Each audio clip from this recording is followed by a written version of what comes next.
Oh, there's some good newbies. hands. Welcome. The best panel to be here for. We have Garret Wang from Star Trek Voyager. It's like we're on a roller coaster. Okay, good. Welcome to Michigan. Oh, thank you. Now, have you been to Michigan before? Many times. Really? Yes, so my uncle and aunt live in Lansing. My cousins, Bert and Ming, were born in Lansing. So I've been to Michigan. My first time in Michigan, I was 6 years old, I think, visiting my... Oh, wow. Yeah, 6 or 7. And it was funny because at the time we were living in Bermuda, and I was going to a British private school, so I had a British accent. So I show up in Michigan, so we go to the park near my cousin's house, and their friend comes out to play with us at the park, and it's this little white girl, this little redhead girl, and she's like, "You have an accent." And I'm like, "No, I don't." She goes, "You did it again." I go, "I don't have," you said it on the word I. I go, "I don't have an, I don't have an accent." I was trying to like push it out.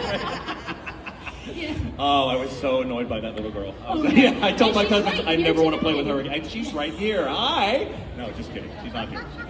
Oh my goodness. Well, see, this is the kind of energy you're going to have for the next hour. That's what you get. But here, for you newbies, don't get used to this. Like the next Trek actor that comes here is not going to be like this. I promise you. So you're going to be like, "Oh my God, you're so boring." No, you're not going to say that. So just Bring kidding. up Patrick Stewart, and then we do the British accent. Can we just talk about Patrick Stewart for a second? Oh my gosh, absolutely. I'm a huge Patrick Stewart fan from before TNG, okay? So we're talking about when he was Gurney Halleck in Dune, okay? We're talking about when he was in Excalibur, okay? I mean, he's done a lot of things before being who we know him as now, right?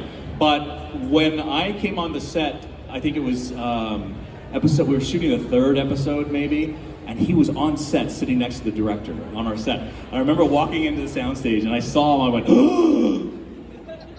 "Oh my God." I completely I lost it. I was like, compose yourself. So I walked up to him and I said, "Mr. Stewart, it's a pleasure to meet you. And my name is," before I finished, he said, "I know who you are." I went, "Oh, he knows who I am. Oh my God."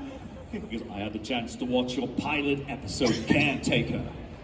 Excellent work." And I went, "Oh." When he said that to me, I felt like I was being knighted by the Queen of England. It was like, "I knight you, Sir Harry of Kim." It was, oh my God, it was amazing. So I floated on a cloud for probably 2 months after my interaction with Patrick Stewart, right? Really? Yeah. And were you a Star Trek and Yes. just sci-fi fan in general? I've been a massive sci-fi fan. So for everyone here, 90% of your favorite Star Trek actors are not fans of the genre. 10% are. So that's every Star Trek actor that now. There's only 10% that were fans before. There are some Star Trek actors of the 90% that have come to the 10% after being on the show and watching it. Yeah. But yeah, so I've always followed it. I mean, for me, I was watching reruns of original series when I came home from school. It was on at 3 p.m. when I was in school in Memphis, Tennessee. And for me to see an Asian person on television, George Takei, that was huge, because you want to see yourself when you watch content. You want to see a representation of yourself. And a lot of television, there was very little Asian representation at the time, right? So I'm talking about, when I was, I guess, in the 70s watching television. Just Star Trek reruns, that's it. And thank God Sulu has a great resonant voice, right? It would have been horrible if his voice sounded like he was going through puberty, right? That would not have worked if Kirk was like, "Mr. Sulu, status report." He's like, "Well, Captain," he didn't. Nobody had that low resonant, "Warp 8, Warp 9, I'm George Takei, Hikaru Sulu." It's just like, yeah, I love it. You also do some remarkable impressions. I was just catching up literally on the Delta Flyers podcast on the way in. Finally caught up. You did a Shatner one in the latest episode.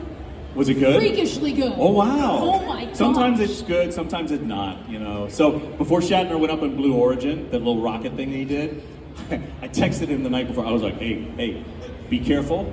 When you're up there, watch your back for the Klingons. Like, is what I said, Watch your six. The Klingons might be after you. And he goes like, "I'll be fine," like that. But then when he was walking up the steps, he didn't walk that quick. I go, he might pass out before he gets into the Blue Origin. I was like, come on, one more step. You can do it, Bill. Do it. Yes, he's still alive. Okay, good. Yeah, and then I thought maybe just going into space he might have like a heart attack or something, but no, he didn't. He made it up there, so yeah. So I was glad that he was safe. I think he's more well built than I am in my 20s. Like, it is crazy. That man, maybe 6 years ago, he did 3 conventions in one weekend. He was in Canada, in Toronto, then he flew to another city like Chicago, and then he flew to Atlanta. And it was like, what the? He's the Energizer Bunny. Either that or he made a deal with the devil. He was like, devil, you get my soul, but I live until 185 years old though, so. That's a pretty good deal right there. Would like to live till 185 years old, please. So, there you go. It's uncanny. Thank you. Well, But my favorite is George, always. Well, Because it's so delicious. I watched George Takei talk at a panel about a resort in Colorado that he went to with his husband Brad. He was like, Brad and I went to this resort in Colorado.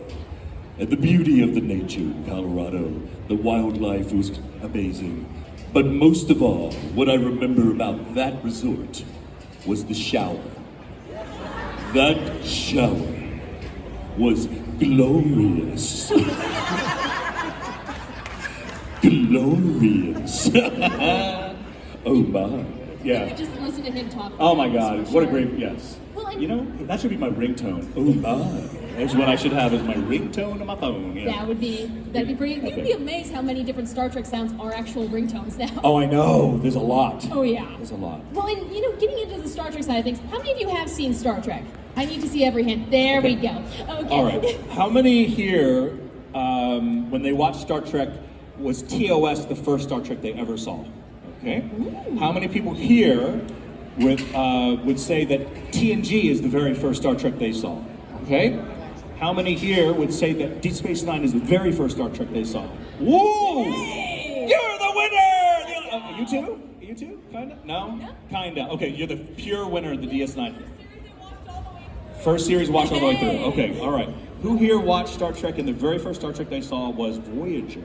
Whoa! The brothers, they're there. Yay! Okay, stand up, the brothers. They're 18 months apart. These two love Voyager. This is their very first convention. They come up to my table. It was like they were on crack. They were like, oh my God, oh, we're so happy to be here. Oh, yes. There they are right now. So I just want to acknowledge the two of these boys for being here. Congratulations. Yes. Okay. Right. They're like, we would never go to another convention. He embarrassed us so much. Oh my God.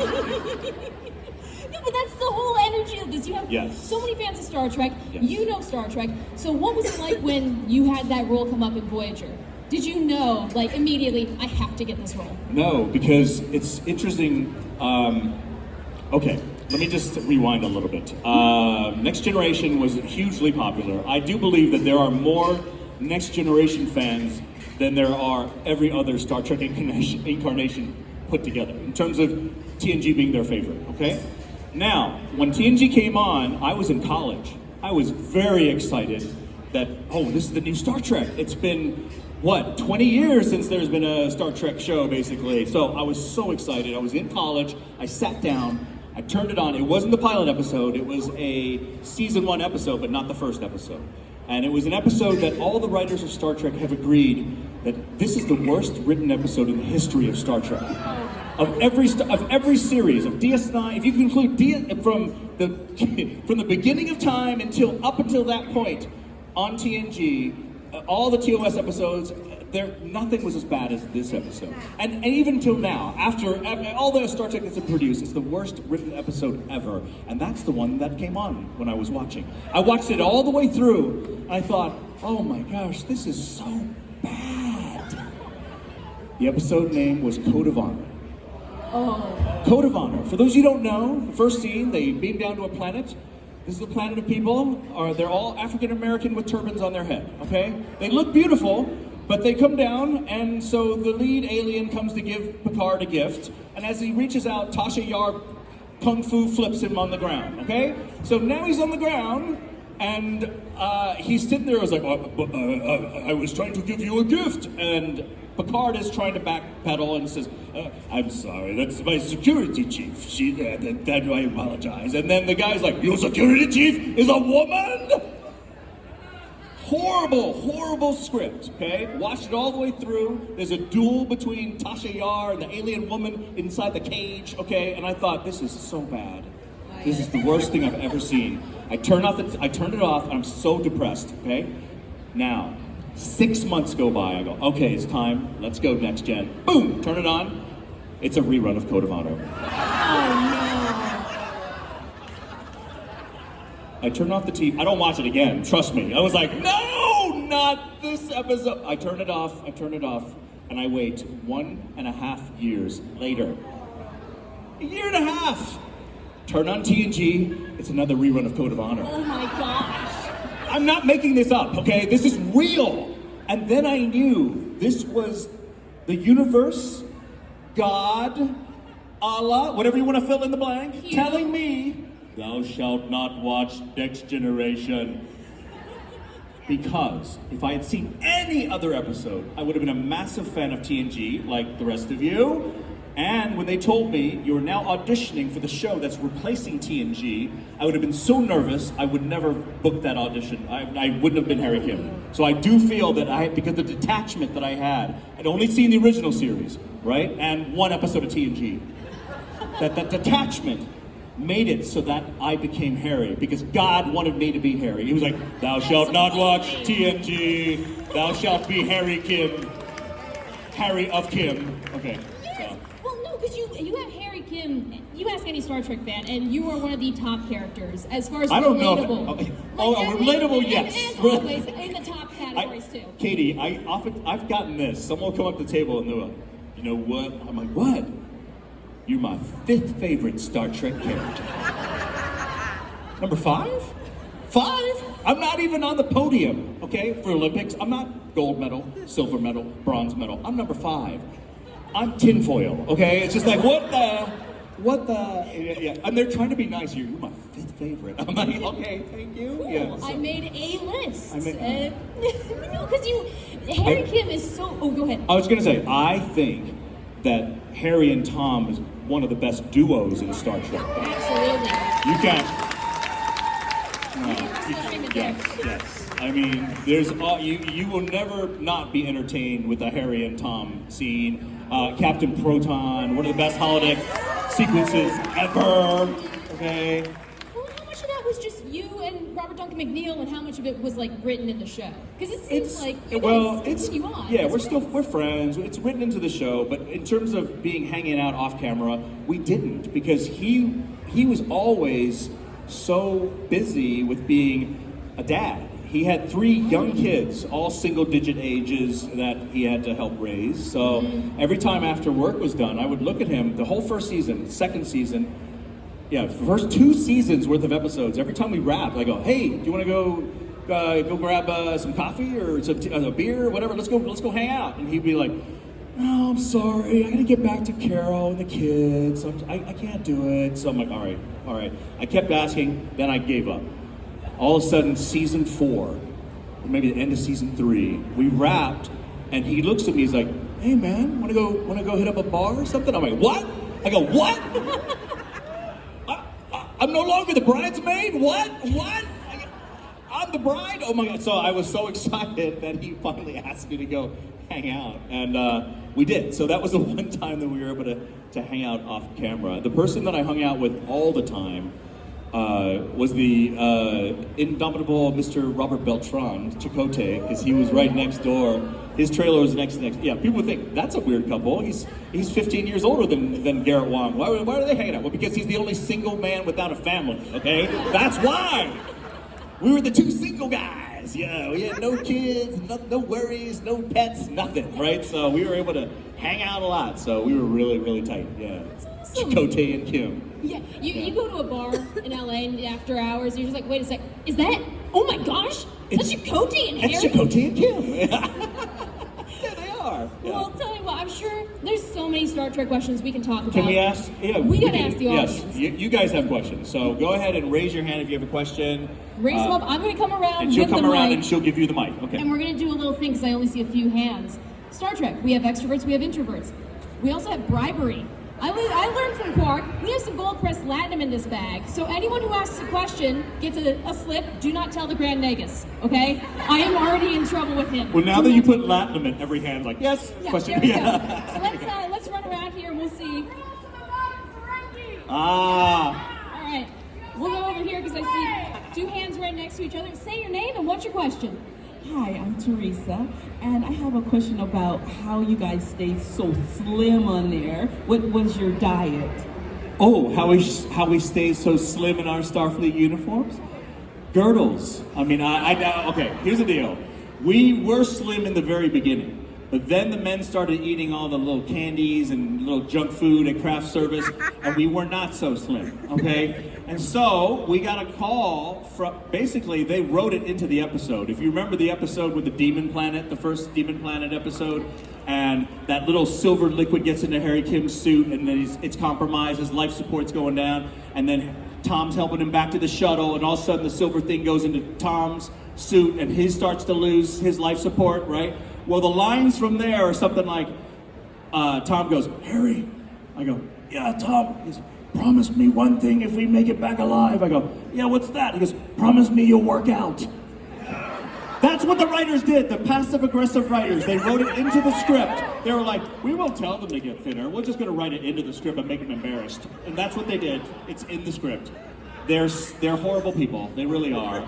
No, I love the writers, but it's very funny. We needed to lose weight. We were all so overweight. So I went to the gym and knocked out. I was I think at my highest weight, probably like close to 200, and my normal weight should be like 165. So I was like 35 pounds overweight. Robbie McNeil, even more. Okay, I'm not going to give you real numbers, but he'd gone way over. So in the interim, while we were trying to lose the weight, girdles showed up in our trailer that we had to put in, and for the men that don't know, it's a restrictive device that pulls in your belly and everything, and your fatness all goes away. So that's what it was. So we had a combination of wardrobe and scolding from the writers that made us slim. So there you go. Thank you for your question. Great question. There's your latinum again. Do not tell the names. Latinum for everyone. Say your question. My name's Aubrey. I'm a huge music nerd, and I love that Harry Kim played the clarinet. Were you actually playing the clarinet, or was that mime? Because I know they do a lot of miming, like when Picard played the little flute, that was mimed. Right. Well, with the very first episode that Harry Kim plays the clarinet, it was about 9 days before that, the production called me and said, hey Garrett, just so you know, next episode, you will be playing the clarinet. And I said, well, just to let you know, I don't play the clarinet. They go, don't worry, we have a clarinet teacher that we're bringing in to teach you how to play the clarinet. And I'm thinking, in 9 days? Like that. I go, how many lessons have you scheduled? They go, 1. I go, no, that's not gonna work. They go, well, what do you need, Garrett? I said, as much time as possible with this clarinet teacher. So I spent 17 hours with this clarinet teacher in that 9-day time, which made me so angry because while everyone else is just cruising along, doing their role without having to play a musical instrument, I have to add something else into my acting that I don't know how to do. And I'm such a stickler for authenticity that I really wanted to make sure that if you're watching Harry play the clarinet and you are a clarinet player, you're going to look to see if his notes are being, fingered correctly. So every time Harry plays a clarinet, I'm proud to say that all the notes were fingered correctly. The actual playback that you hear is recorded from my teacher playing it, which is, he's perfect. I could play every piece, but every now and then you'd hear it squeak where it would go up. It wouldn't be the pure note. It would be a little bit off, right? So we used his playing, but my note fingering, whatever you want to call that. So. And while I wander over, I'm going to be bouncing around, but follow-up question to that, because we talked about it yesterday. Did you get to keep the clarinet? I did not get to keep. I asked to keep the clarinet at the end because I wanted to really get into the clarinet so I could maybe take it to a convention and play all kinds, and here's this, little ditty. But they said, no, we're going to auction off everything from Voyager. And I thought, how rude. You make me you make me learn an instrument from the get-go and you don't give me the damn instrument? What the heck, right? Okay.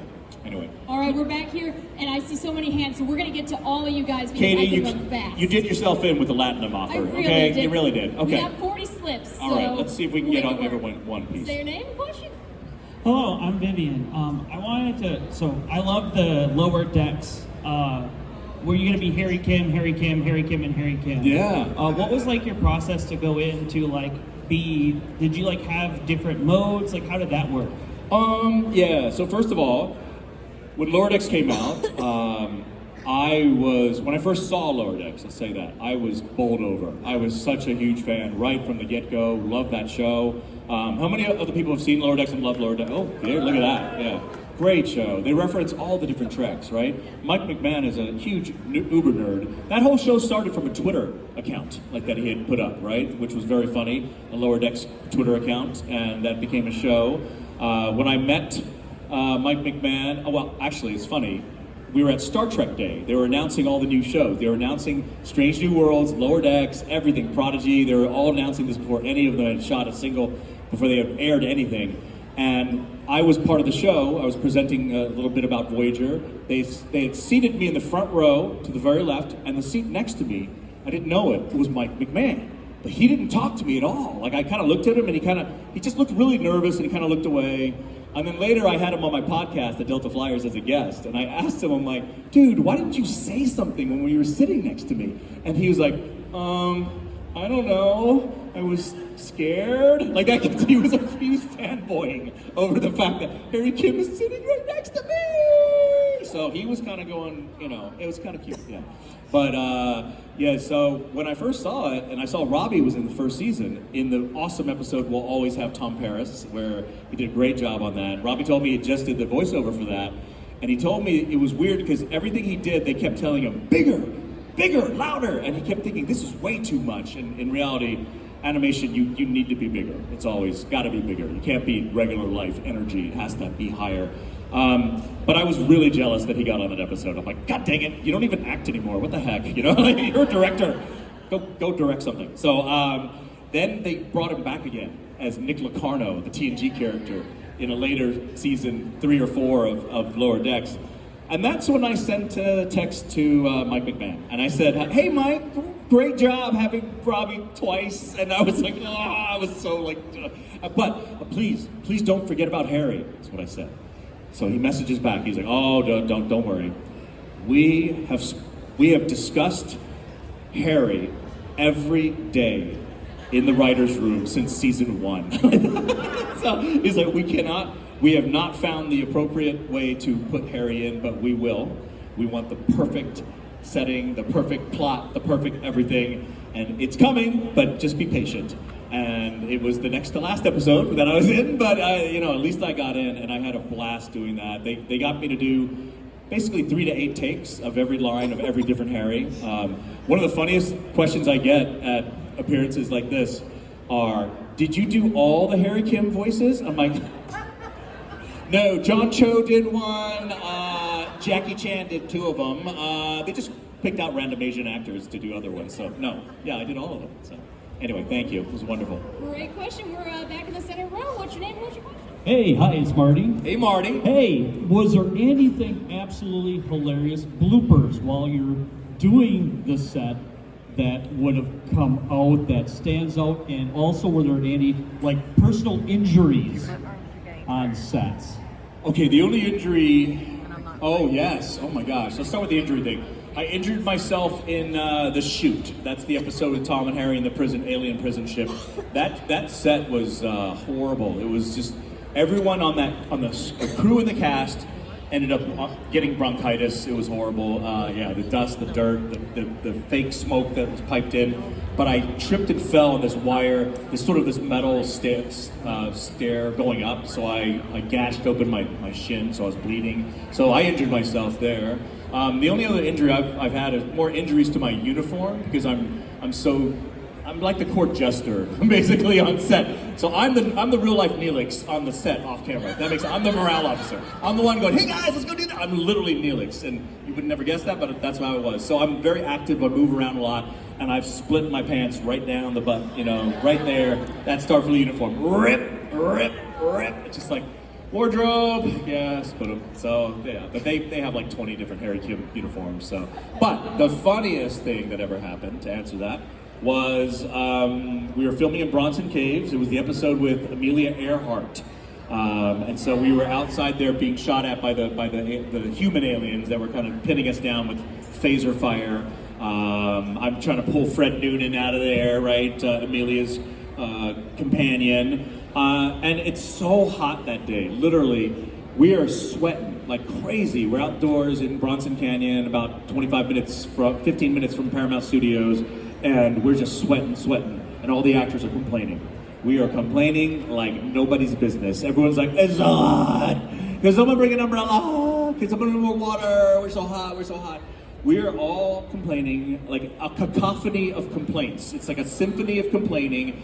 And then Ethan Phillips Neelix, he stops everything by yelling at us. He's like, shut up! Shut up! All of you, shut up! None of you is wearing a 6-inch mattress on top of your head. And that is when we all learn a lesson in perspective, okay? And this is a lesson for all of you here today. As bad as you think your situation might be that you are in, that may happen after today, getting a ticket or getting a part, whatever, there's always someone else worse off than you, okay? Remember that. And that's perspective, it's true. And Ethan Phillips is all that prosthetic makeup with the sun beating on top of him, with no way for his body heat to escape. It's completely enclosed. He was dying in there. So we might think, okay, it's 92 degrees. It was 130 inside his head, right? And that it's so hot. And he was so impassioned about telling us to shut up that his Neelix Talaxian teeth flew out of his mouth. So we were both cringing and laughing at the same time. His teeth just came out. So yeah, that was the moment. All right, next question. All right, we're back over here. Over there. Yes. Hi, I'm Elijah. This isn't a direct Star Trek question, but if there was a sci-fi series, past, present, that you wish you could be on, what would it have been? If there was a sci-fi series, past, present, or future? Well, we don't know the future. Past or present, what would it have been? All of them? Okay, I'll say first, Star Wars, okay? Because I always felt Star Wars says, with the Jedi, they've appropriated Asian everything, okay? If you think about it, the way they look. The lightsaber is a samurai sword, if you want to look at it right? When they're talking about the Force, there's also, in China, they talk about Qi, like the life force all around you. Tai Chi grandmasters being able to manipulate the energy around them, right? Great movie, if you haven't seen it, Pushing Hands, early movie by Ang Lee, about a grandmaster, Tai Chi master that comes from Taiwan to visit his son in New York or New Jersey. But great movie. But anyway, so all that appropriation, I was just shocked that there's never been an Asian Jedi. I was like, what's going on? I want to see an Asian Jedi. So Star Wars would be the first. Second, an obscure, well not obscure, but the Australian sci-fi series, Farscape, which is amazing! Okay, Farscape came on when I was on Voyager, okay? It started during Voyager. I saw an ad for it on TV, and I saw Rigel. I said, I'm not gonna watch a Muppet sci-fi show. That's what I thought, all right? I'm not gonna watch Fuzzy Bear in space. I didn't wanna watch it. And then, flash forward like 20 years later, I'm the master of ceremonies for the largest European convention in Germany. And the guest for that convention, one of the years that I was there, was Claudia Black and Ben Browder. So the main two leads of Farscape. So to be a good MC, good host, like Katie is, thank you Katie, where's she at? Katie's hey, give it up for Katie DeCloud. Wow. No, she's awesome. She's awesome. Everyone, give her a Christmas gift or something. Okay, so I'm gonna say, she's awesome. I love her laugh. It's just it's so funny.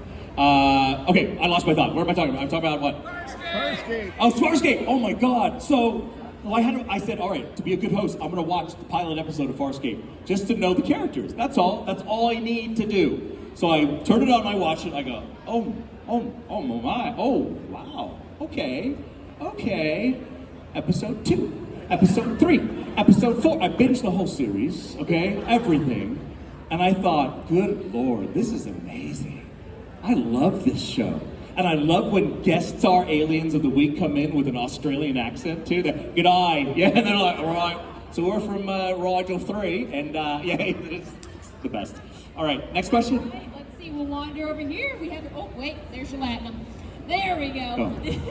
And Battlestar Galactica. Sorry, old original version and new version. I'll be in both, right? Yeah. There we I go. want to play with Boxy, the little dog. Yeah. Aw. Well, here you are. What's your name and what's your question? I'm Isabella, and the question is like when you guys went to the mess hall and Neelix made like the food, did you actually like eat the food or just pretend to eat it?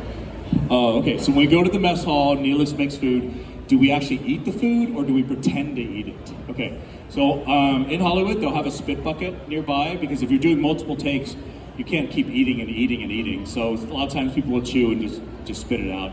But for us, we did a lot of playing with our food because to match continuity, to match everything, it's difficult to remember. Okay, I said Tom, we should definitely meet up with the Delaney sisters. Chew, and then you have another line. You have to remember exactly where the fork went in every time to match it. So instead of having to remember that, we play with our food and pretend to start to eat it and then talk a lot. We do that a lot. So yeah, but every now and then we would eat some of it. Thank you for that question. All right. What's your question? What's your name? My name is Chance. I was wondering how much room for improv there was in the show, and what was your favorite improv? Okay, how much room for improv was there on the show? And what is my favorite improv? There was zero. Absolutely zero room for improv. If we try to do anything, they wouldn't. It would have to be approved. Even if we changed the lines, like by one word or something, they would have to be approved. And oftentimes, calling up to the main office, it would be not approved. They'd be like, just make it work. Can I add this one? It's like a tongue twister when you wrote it this way. Because a lot of times writers are writing on their desktop, right? Or their laptop. They're not saying the lines. And then when we get it, we're like, okay, this is a tongue twister. I need to add one little preposition here. And I call to get the approval, not approved. It's like, oh my gosh. So no improv, which is sad. I almost feel like I want to be a showrunner of a sci-fi show that's all improv.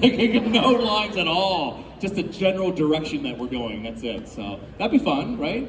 Have you ever seen, what are the improv movies? A Mighty Wind, what's the other one? What's the first one that he did? Anyone? The Spinal Tap, but then, Waiting for Guffman, yes. Lovely, lovely, lovely film. Okay, another question, please. All right, we have someone who you have to be hating this weather this week. So you're definitely getting to ask a question. What's your question? Hi, my name is Tim. So I have it on good authority, along the lines of what he was saying there earlier about like bloopers, off-camera shenanigans. Apparently there's been some tales with Robert Picardo, the Doctor. Is that the case? And if so, is there a story involving him you would like to share? A story involving Robert Picardo that I'd like to share? Yeah, sure. So the first day that he showed up on the bridge, because remember, he was confined to the sickbay until he got the advanced mobile emitter. So he shows up, and when we bridge actors shoot on the bridge, we call it bridge hell, is what we call it, because it's the longest day ever. Because we're doing the same thing over and over again, different angles, different takes, different size shots, and it's so monotonous and draining that none of us enjoyed being on the bridge. But the morning that Bob Picardo was to show up on the bridge, he walks on set. He's like, "Good morning, everyone. Hello. Good morning. Good morning. I'm on the bridge. Hello. I'm on the bridge." He was so excited, right? And I'm like, "Hey, Bob." He's like, "Good morning, Garret." He's practically singing, okay? And I'm like, "Just to let you know, Bob, the bridge is really monotonous and it's very draining." He's like, "Well, I'm here, so it's going to be wonderful today. It's going to be a fun bridge day today. Everyone's going to love the bridge day." And so after hour, like 9 hours later, I go, "How you doing, Bob?" He's like, "I don't really like the bridge any longer. I think I prefer the sick bay." So it was the funniest thing. He'd gone from this super chipper person to at the end, he was so like, he was so upset that he was there. Yeah. All right. Thank you for the question. Next one. Two right next to each other. What do you have? Hi, my name's Jason. Hi, Jason. With what you were saying about being a fan from the original series and how you've been involved in like so many different parts of Star Trek now, especially recently with like Star Trek Online and now Lower Decks. Yeah. I was wondering where you personally think the franchise should be going in the future. Where the franchise should be going for the future of Trek. Like, what would be the thing you're most excited to see next? I would love a Voyager movie. You know, and you know what? screw all the people that say, well, yeah, but they're too old now. It's like, you know what? Forget about it. Just have the Voyager movie. Everyone fell in love with that show and the characters. They want to see the actors that played those characters. You don't recast Janeway. You don't recast, Tom Paris. You get the original actors. With everything, with all the pimples and everything, you know what I'm saying? The gray hair, the extra weight, the jowls, you bring it in, right? We're still actors that know how to play that role better than anyone else you recast us with, right? So do a Voyager movie. Show us where the Voyager actors are now. Show us Tom in midlife crisis. He's dealing with his daughter who's being rebellious. Whatever. Show some of that, right? Make it like Gilligan's Island. Remember when Gilligan's Island? They got back to society, and then the next day they got lost again. Remember that? So maybe that happens. Maybe we end up back in the Delta Quadrant. Whatever. Let's just have a Voyager movie. Yeah. That'd be great. I would love that. But other than that, more comedic Trek, like more Lower Deck stuff. The fact that they canceled that was a travesty. It really was. So, yeah. Absolutely. And I see there's still a ton of questions over there. You can rest your arms. I will get over to you in just a minute. Yes, this side, wait, I think she's going to clean this side out first. Yes. Wander through like snakes. Snake through. Exactly. All right, you're up next. Also, I love your glasses. Hi, so I'm Tori, and I just want to say first that it was really great to see you in Voyager, just some Asian representation. And then I wanted to know what your favorite episode was of Voyager. Like right. The one that you love. You don't have to be in it, but like your favorite. You just love watching. Okay. First of all, yeah, Harry Kim was the only Asian character series regular in the 90s at the time, literally. I think Ally McBeal had Lucy Liu come in at the very end of the 90s, but it was just Harry, literally. So I had to be basically a role model for every single Asian American. I was the Sulu of the 90s is what I was. Yeah, it was wonderful. Favorite Voyager episode? It's got to be Timeless, the 100th episode, crashing the ship. And that end thing, when Janeway goes, well, if you can't take it from me, take it from Harry, from one Harry to another. She gives me that little, and then I watch the message from Harry, right? That little, because that always brings a tear. Even now, I'm like, I get emotional watching that. So that's a great episode. But a non-Harry episode that's my favorite would be a Doctor episode, Tinker Tenor Doctor Spy. I mean, that whole scene in the briefing room where he's flirting with the captain and seven, like they're fighting over him. Oh my gosh, that was when Janeway's like, Doctor, I have a pain right here. Like, and pushes his hand down to her bum. It was like, oh my. Yes. That deserves a George Takei. Oh my. Alrighty. Martin. Hi, Martin. You might have just answered this, but if Code of Honor was the worst, what is your favorite episode of the whole entire franchise from beginning to end? Oh, God. Like every Star Trek show? Like everything? Oh my God. I'll tell you the one that's the most moving. The one that's very hard not to just have waterworks. DS9 The Visitor. If you don't cry during DS9 The Visitor, you're not human, okay? I'm sorry, you're visiting from Vulcan, clearly.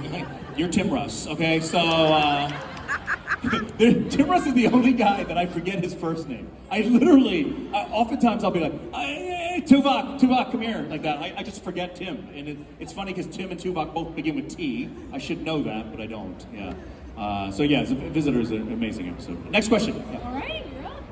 Hi, my name is Kelsey. I'm just curious, what do you think should be shown in a Voyager movie? What story has yet to be told? Okay, so my storyline would be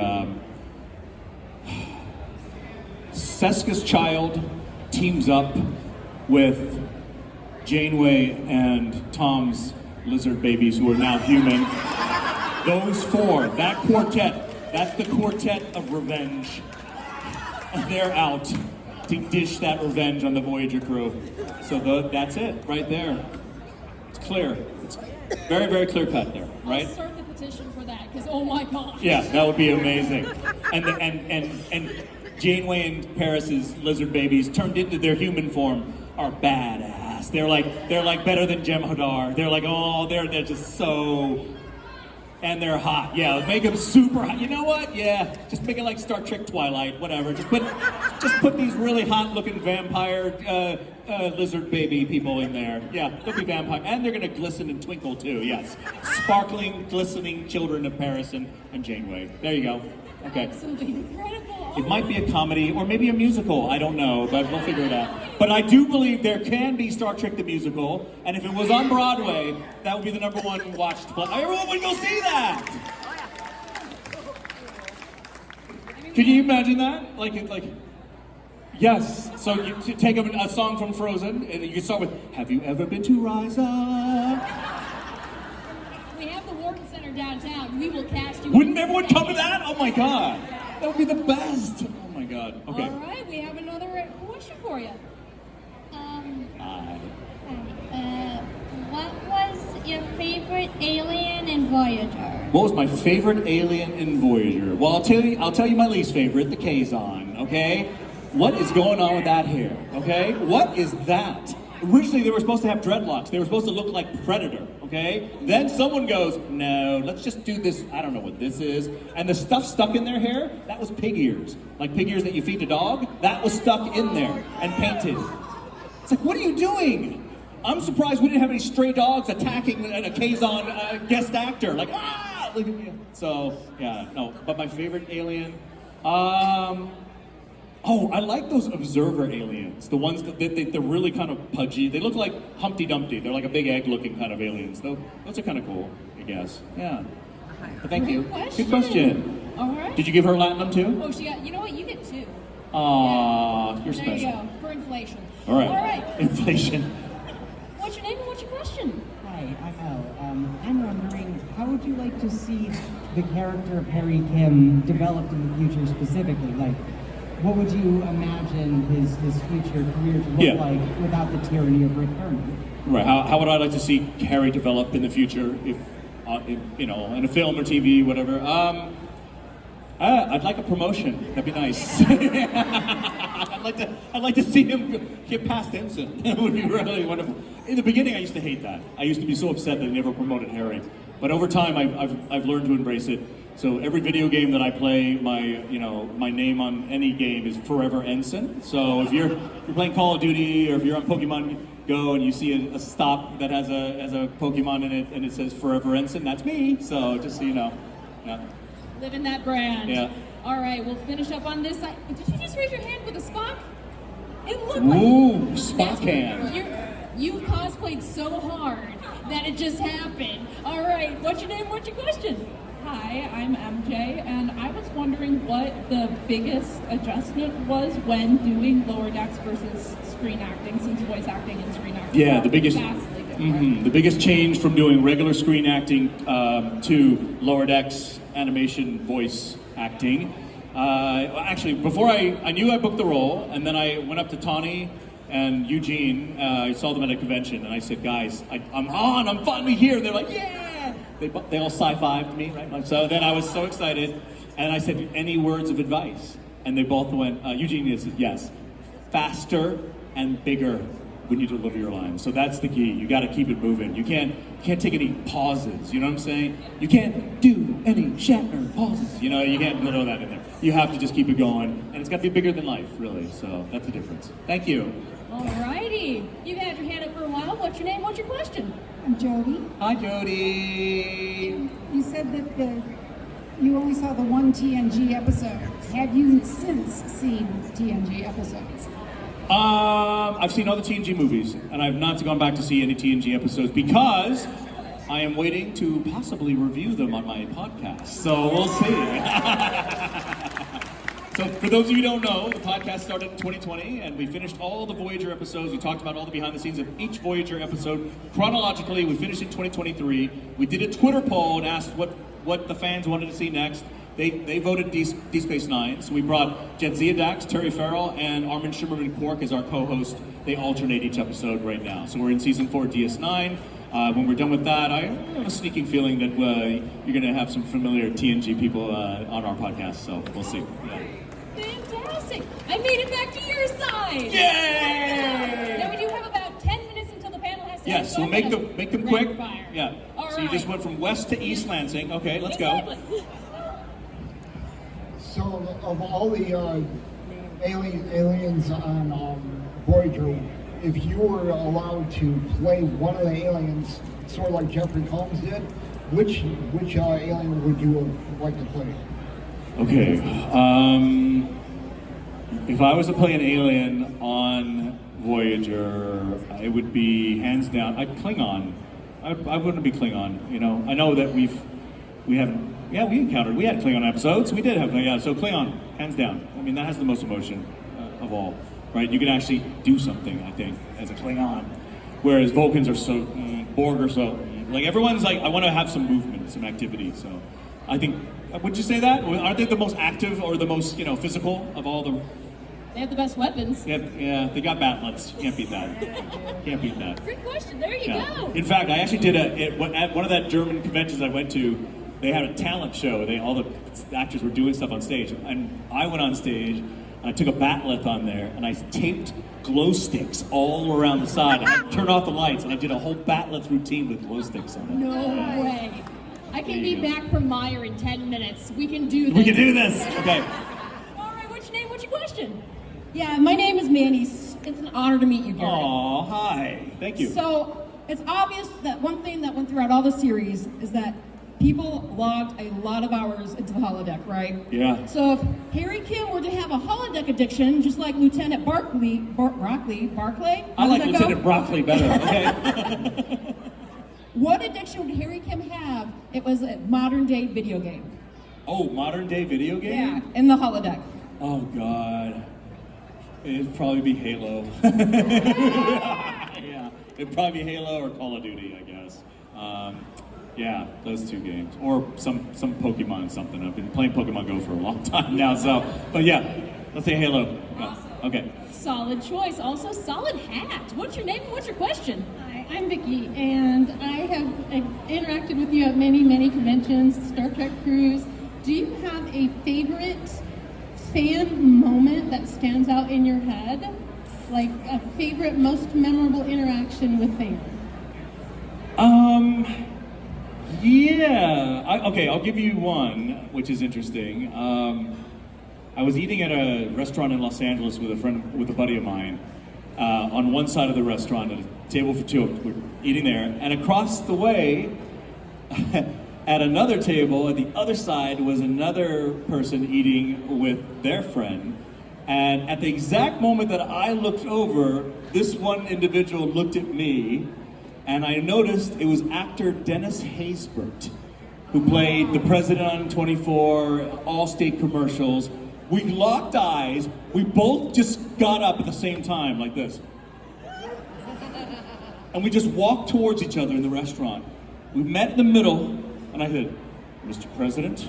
And he goes like, "Ensign Kim," like that. We shook hands, and we walked back to our table. We sat down and finished our dinner.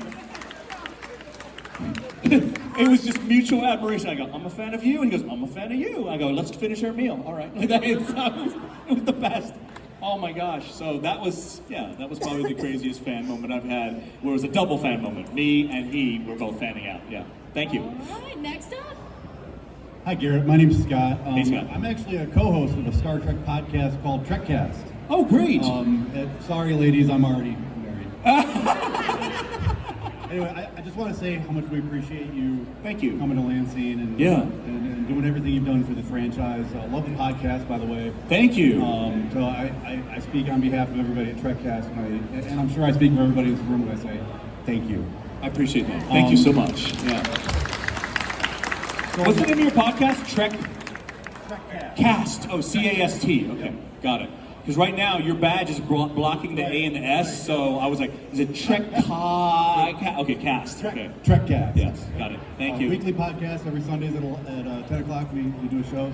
So my question for you though is, and we asked our Facebook group, what should we ask Garret Wang when I show up? And I ignored every single one of those questions. And I'm going to ask you the same question I've asked every Trek actor. All right. Did anybody from the cast ever invite you over for dinner? And if so, who was the best cook? Oh, that's a very easy answer to answer. The best cook, yes, I've been invited over to dinner to different people's places, but the best cook of all, hands down, is Roxanne Dawson. Galana Torres. Oh my God. I went to her house and she literally, I think, she cooked everything, by the way. Nothing was catered. She cooked every single dish. there was probably 17 distinctly different dishes on this table that was sort of like a potluck, but it was a potluck where she brought everything, right? She made everything. And I remember when I was eating it, because typically when people have different dishes, like one thing is your favorite, one thing is like, oh, that's not bad. Everything, all 17 were amazing. I had 4 full plates of food. Someone had to put me in a wheelbarrow and take me back to my car because I was so full because I could not stop eating the delicious food that she made. And I reminded her of this on the last Star Trek cruise. I just saw her on this last one, this past year.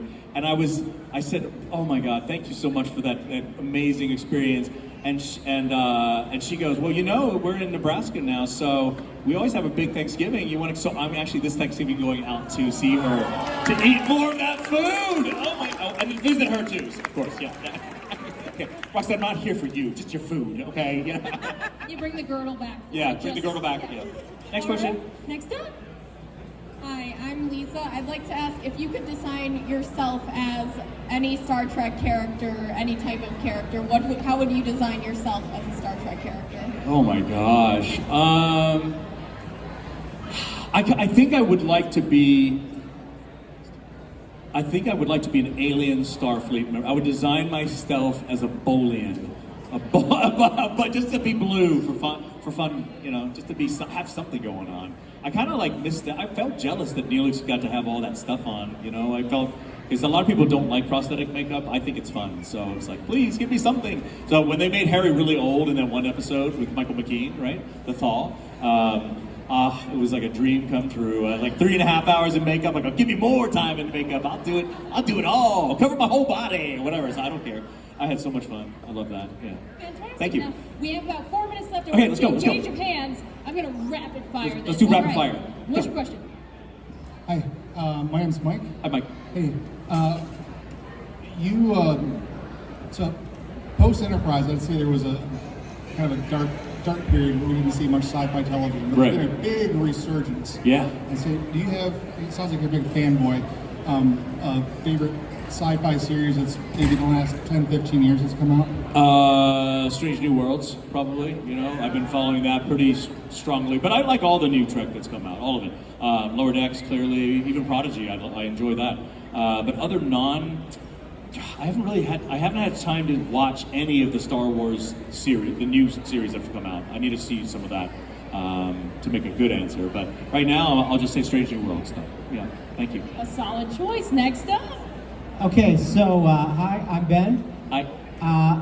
Just wanted to ask basically a 2-part question. Okay.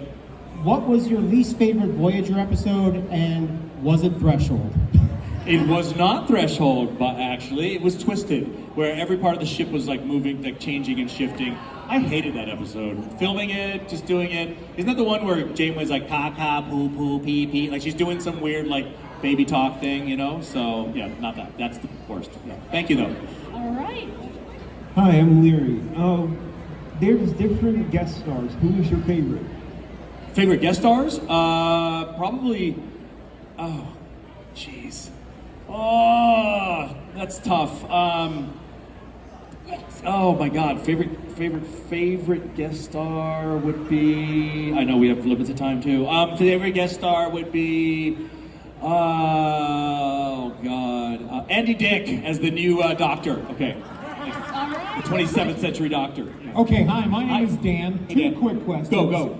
Harry, of course, played the clarinet. What is your favorite music? And have you seen any fan films? And if so, which ones are your favorites? I was in a fan film. I was in, oh my God, of Gods and Men, Star Trek of Gods and Men. I did that, so that's probably my favorite.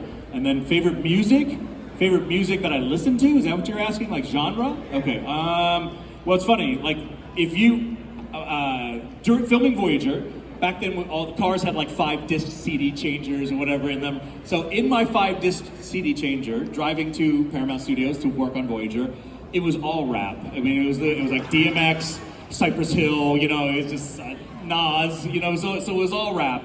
But then, and I remember getting in the trailer, and Kate Mulgrew was complaining about her son's choice of music to listen to, and she goes like, I don't understand my children. My sons. They're listening to this horrible music. I go, who was it by? some person named DMX. And I was like, oh, I just listened to that driving into the parking lot before she said that, right? And she started quoting some lyrics from it that just really some profanity in there. Saying, can you believe that? Look at these lyrics. I'm like, it's horrible, Kate. I can't believe what these kids are listening to these days. Ground him for 2 weeks, you know. I was like, oh, I love it, you know, at the same time. But then I went to Amsterdam, and I went to a club there, and then I got pulled into EDM. And believe it or not, most of you should know this, EDM started in Detroit, Michigan, actually. That's where it began.